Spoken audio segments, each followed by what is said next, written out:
Special package के नाम पे सिर्फ झुंझुना पकड़ा दिया गया है। कामयाब हैं जी, हम लोग कामयाब हो रहे हैं। अभी डबल इंजन की सरकार चल रही है। मेरी मौजूदगी इस वक्त बिहार के गया ज़िला के इमामगंज विधानसभा में है।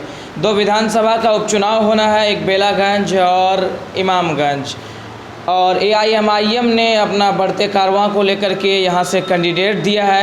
उसके बाद से यहाँ पे मौजूद है इमामगंज विधानसभा के प्रभारी और साथ ही साथ AIMIM के पूर्णिया युवा ज़िला अध्यक्ष। कुछ बातचीत होगी कि आखिर AIMIM ने कैंडिडेट दे दिया है, उसके बाद से क्या कुछ माहौल है, बातचीत करेंगे। सर क्या नाम है आपका? मेरा नाम हुआ अखिलेश्वर प्रसाद सिंह। अच्छा, क्या सोच करके आप लोगों ने यहाँ पे कैंडिडेट दिया है? पार्टी ने तय किया कि हमें बिहार में 4 उपचुनाव हो रहा है, 4 विधानसभा का उपचुनाव हो रहा है। तो पार्टी ने तय किया कि हम 2 विधानसभा उपचुनाव लड़ेंगे जी। एक गया जिला के इमामगंज और दूसरा गया जिला के बेलागंज। चूँकि हमारे यहाँ संगठन एक अच्छी मजबूत स्थिति में है और उन दोनों विधानसभा में संगठन है लेकिन उतनी जानदार धारदार नहीं है, तो हम लोगों ने तय किया कि ये 2 विधानसभा का उपचुनाव हम लोग लड़ेंगे। यह जो सीट है इमामगंज का सीट है या रिजर्व सीट है और बेलागंज का जो है जनरल सीट है। जी। अच्छा, सीट निकल रही है या नहीं? देखिए, प्रयास तो है कि हम लोग सीट निकालेंगे और जो हवा हम लोगों का है, जो समीकरण हम लोगों का है, जनता की जो रुझान मिल रहा है वह हम लोगों के पक्ष में है। हमारी ओर सब लोग जो है एक अच्छी उम्मीद से और भविष्य के इस क्षेत्र की विकास के उद्देश्य से देख रहा है और प्रबल संभावना है कि यह सीट MIM के खाते में आ जाएगा। कहीं ना कहीं दिख रहा है कि यहाँ पे विकास के मामले में काफ़ी पीछे है। अगर जनता यहाँ पे मौका देती है AIMIM को, तो क्या कुछ एजेंडा है आपका यहाँ उपचुनाव लड़ने का?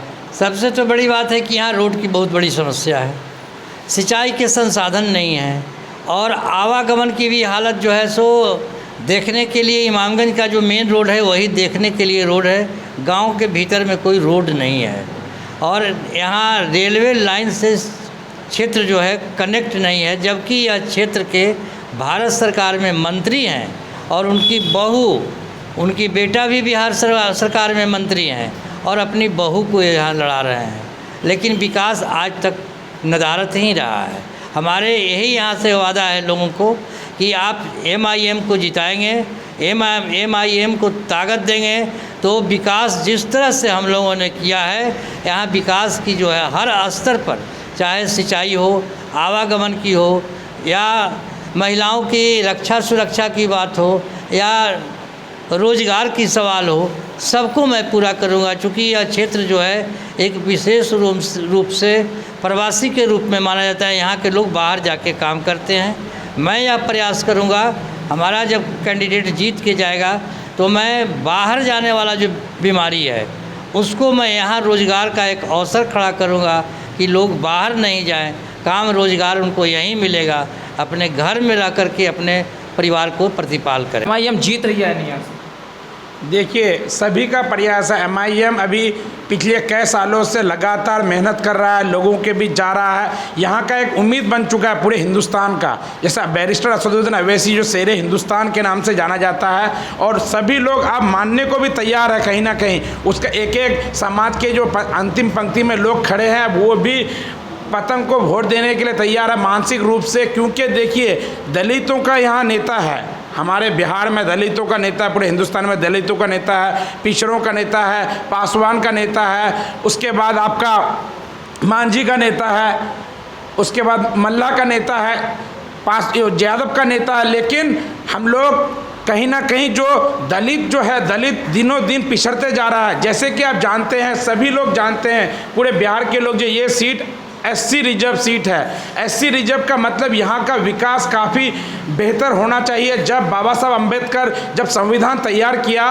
तो ये तैयार इसलिए नहीं किया था जो सिर्फ आरक्षण मिल जाए, आरक्षण मिलने का मकसद है जो समाज में जो अंतिम पंक्ति में लोग हैं उसका उत्थान हो, वो कहीं ना कहीं सभी के बराबर में आके खड़ा हो। सिर्फ नहीं जो एक लोगों को टिकट दे दिया और उसका सिर्फ उत्थान हो, वो सिर्फ उसका घर द्वार और बढ़िया से उसका परिवार चल जाए, ये नहीं। जब आरक्षण हुआ, जब आरक्षण दिया गया संविधान में, बाबा साहब अम्बेडकर जो भीमराव अम्बेडकर से हम जाने जाते हैं, फादर ऑफ कॉन्स्टिट्यूशन कहा जाता है, जब वो संविधान के लिए लड़ाई लड़े, जो संविधान का स्थापना किया, तो ये नहीं जो आरक्षण दिया और जो आरक्षित सीट से जो कैंडिडेट रहेगा सिर्फ उसका उत्थान हो। इस समाज का उत्थान इसलिए नहीं हुआ है। देखिए जैसे मैं सीमांचल से बिलोंग करता हूँ, तो सीमांचल से मैं बिलोंग करता हूँ, नेपाल से जो पानी आता है, जो नेपाल का जो मतलब जो बाढ़ का पानी आता है वो पूरे आगोश में सभी को समा लेता है। तो लेकिन यहाँ ना सैलाब आता है, किसी तरह का कोई भी यहाँ दिक्कत उस तरह से सैलाब का नहीं है, लेकिन उसके बावजूद यहाँ कल कारखाने नहीं है, किसी तरह का इंडस्ट्री यहाँ नहीं है। इंडस्ट्री होना काफ़ी ज़रूरी है। अगर इंडस्ट्री, देखिए हमारे सीमांचल में इंडस्ट्री नहीं लग रहा है, इसीलिए बहाना बना रहा है क्योंकि वहाँ सैलाब आ जा रहा है। लेकिन बिहार के कई क्षेत्र हैं जो वो ये इमामगंज भी और गया भी वो क्षेत्र में आता है जहाँ सुखाड़ से लोग परेशान हैं। किसान का धान जो अभी धान जो रोपनी किया था, धान जो लगाया था फसल में, वो धान अभी जल के ख़त्म हो जा रहा है। ना सिंचाई का कोई व्यवस्था है, ना सड़कें हैं यहाँ की, ना मतलब यहाँ जो कोई स्कूल कॉलेज के लिए, ना कोई डिग्री कॉलेज यहाँ का व्यवस्था है। तो इस तरह से कोई भी व्यवस्था है। हाँ, बातचीत करेंगे कि जिस तरीके से इस इमामगंज की धरती में ही रहने वाले शख्स केंद्र में मंत्री हैं, राज्य में मंत्री हैं और फिर से प्रयास की जा रही है और AIMIM ने भी अपना यहाँ पैर पसार चुका है, तो क्या अगर मौका देती है तो क्या होना चाहिए कि मतलब कि यहाँ का विकास होगा या क्या होगा या फिर छल होगा? देखिए असदुद्दीन अवैसी साहब, अख्तरुल ईमान साहब हमेशा गरीब दलित मजलूमों की लगातार वर्षों से आवाज़ बुलंद करते आ रहे हैं। लोगों को अब उम्मीद जगा है, चाहे वक्फ बोर्ड का बिल हो,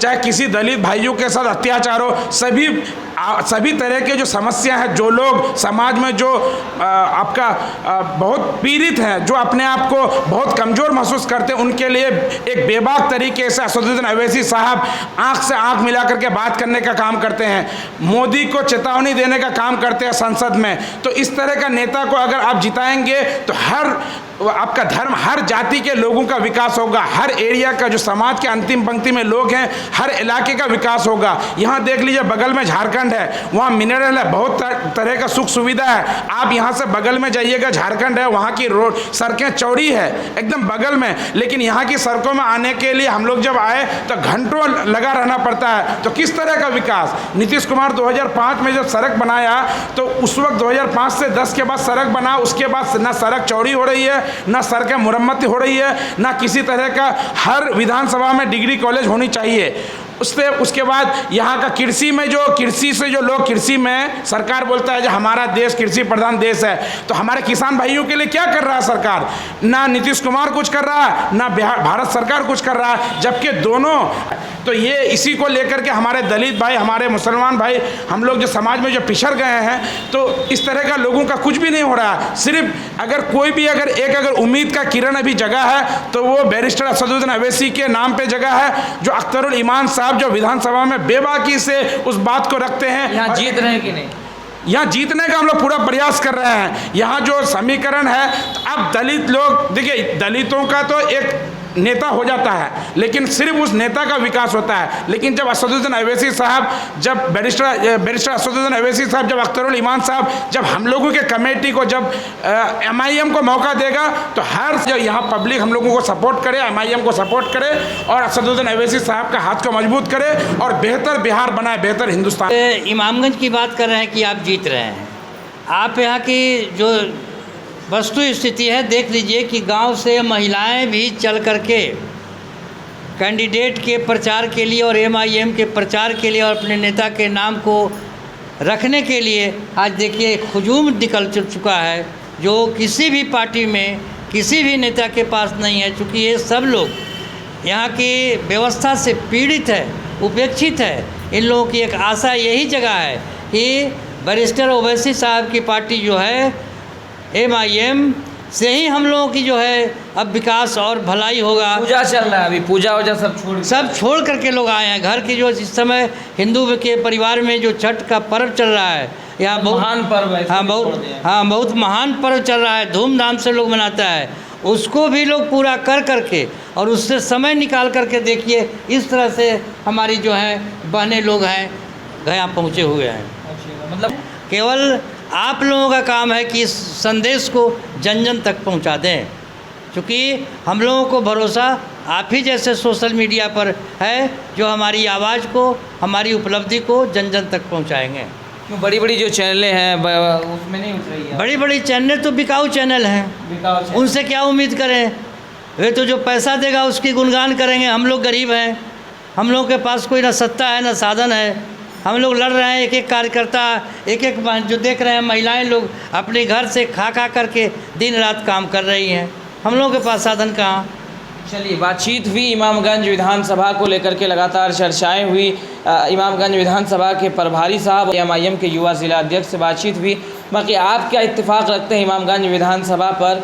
किसके खाते में इमामगंज विधानसभा की सीट जा रही है इस उपचुनाव का?